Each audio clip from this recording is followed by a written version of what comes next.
Hi, ഇതെൻ്റെ കറിവേപ്പില ചെടിയാണ്. ഇത് ആദ്യം ഇങ്ങനെ മുരടിച്ച് നിന്നു. ഇപ്പോൾ നന്നായിട്ട് ഇലയൊക്കെ ഉണ്ടായിട്ടുണ്ട്. ഇതിൻ്റെ ചുവട്ടിൽ ഞാൻ മുട്ടത്തോട്, കപ്പത്തോല്, പിന്നെ മീൻ കഴുകിയ വെള്ളം ഇതെല്ലാം ഒഴിക്കാറുണ്ട് കേട്ടോ. ഇപ്പോൾ ഇത് നന്നായി ഉണ്ടായി വന്നു. പിന്നെ നമ്മൾ മത്തങ്ങ കുമ്പളങ്ങയൊക്കെ വാങ്ങുമ്പോൾ അതിൻ്റെ വേസ്റ്റൊക്കെ കൊണ്ടുവന്ന് ഇതിൻ്റെ ചുവട്ടിലിടാറുണ്ടായിരുന്നേ. അപ്പോൾ അത് മുളച്ച് വന്നു. കുമ്പളങ്ങേൻ്റെ 2 വള്ളിയുണ്ട്, മത്തങ്ങേൻ്റെ 2 വള്ളിയുണ്ട്. അത് നന്നായിട്ട് അങ്ങനെ ഉണ്ടായി വരുന്നുണ്ട്. അപ്പോൾ അതിന് ഏട്ടനൊരു നല്ലൊരു പന്തലൊക്കെ ഉണ്ടാക്കി തന്നു. നല്ല കയറും സാരി എല്ലാം കൂടെ വലിച്ച് കെട്ടിയിട്ട് നല്ലൊരു പന്തലൊക്കെ ഉണ്ടാക്കി തന്നിട്ടുണ്ട്. അപ്പോൾ അതിലേക്ക് അങ്ങനെ നമ്മുടെ മത്തങ്ങ വള്ളി കുമ്പളങ്ങ വള്ളിയും പടർന്ന് കയറുന്നുണ്ട്.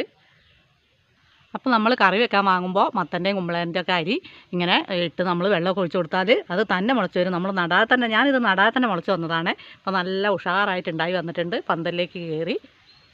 അപ്പോൾ ഇത് ഞങ്ങളുടെ കുമ്പളങ്ങയും മത്തങ്ങയൊക്കെ കയറി പോയ പന്തലാണ്.